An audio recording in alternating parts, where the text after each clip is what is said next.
చెప్పాను కదా, enemy sets up circumstances to make us upset. నిజంగా ఆలోచించే విధానం బట్టి తప్పుగా ఆలోచిస్తున్నాం, దేవుని వాక్యానికి విరుద్ధంగా ఆలోచిస్తున్నాం. కాబట్టి ఆ పరిస్థితులు కూడా, ఆ క్రియలు కూడా, ఆ సూచనలు కూడా, ఆ సైన్స్ కూడా అంత విరుద్ధంగా మారుతాయి అంట.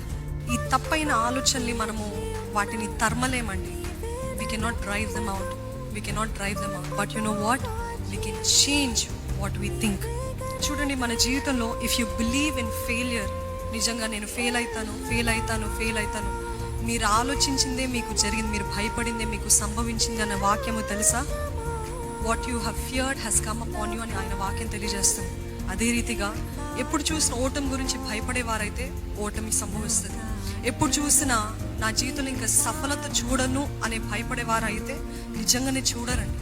ఎప్పుడు చూసినా విక్టరీ, ఒక గొప్ప జయము నేను నమ్ముతున్నాను అంటే నిజంగా దేవుడు జయం ఇస్తాడా ఇవ్వడా అండి? నమ్మిన వారు చేతులెత్తి బిగ్గరగా హల్లెలూయా చెప్తారా?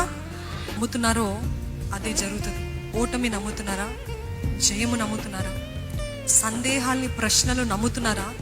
విశ్వాసాన్ని, వాక్యాన్ని గట్టిగా పట్టుకుని దేవాన్ని వాక్యాన్ని నమ్ముతున్నానయ్యా, అందుకే నేను నమ్మాను, నా యేసుని మాత్రమే, నన్ను చంపినా నేను మాత్రము ఆయనని విడిచిపెట్టను అంటే I will not stop trusting him. Though he kills me, though he స్లేస్ me, yet I will put my trust in him అనే యోబు వంటి విశ్వాసము మనకు కావాలండి.